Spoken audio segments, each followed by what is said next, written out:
पर्दे ते ॾिसी रहिया आहियो अखंड भारत जो नक्शो। अखंड भारत दुनिया में सभ खां वॾो मुल्क हुओ।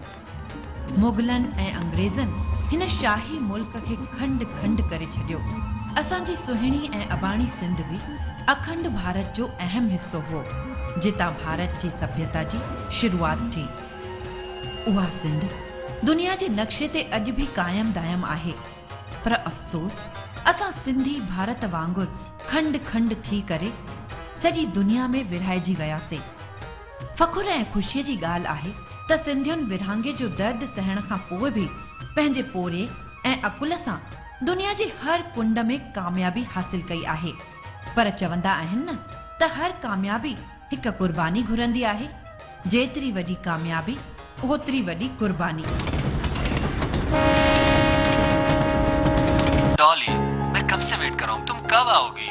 अरे बाबा, तुम्हें 5 मिनट भी सब्र नहीं है क्या? सब मुंहिंजा पैसा। मूंसां गॾु कॉलेज केरु हलंदो?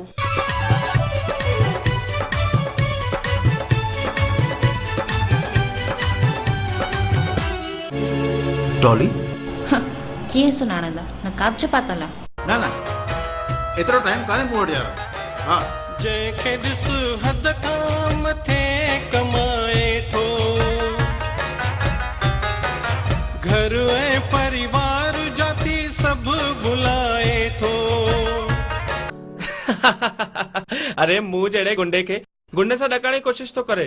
वठी अचण ॾिस गुंडा, पोइ ॿुधाईंदासीं त गुंडागर्दी थींदी छा आहे। हूअं बि हिन शहर जा सभु गुंडा मुंहिंजा दोस्त आहिनि। बसर मां न वठी ईंदुसि, बसर मुंहिंजे ॾाॾे जो नालो आहे बसरमल। ठीक आहे बाबा, त तूं मिर्च ई कटे वठ।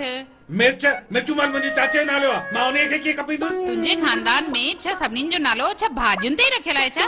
हाणे इन्ही में मुंहिंजो कहिड़ो ॾोह आहे? हिकु साहिल जे प्यार तोखे दीवानो करे छॾियो आहे। तोखे पंहिंजे माउ पीउ जी इज़त ऐं समाज जी नामंजूरी जी कोई परवाह न रही आहे। त ख़ुशि थी न हाणे पंहिंजे तरीक़े ते? हाणे पोइ पछताव छाजो? मुंहिंजा दोस्त, पैसो रुगो साधन थी सघंदो आहे सुख जो, सुख न।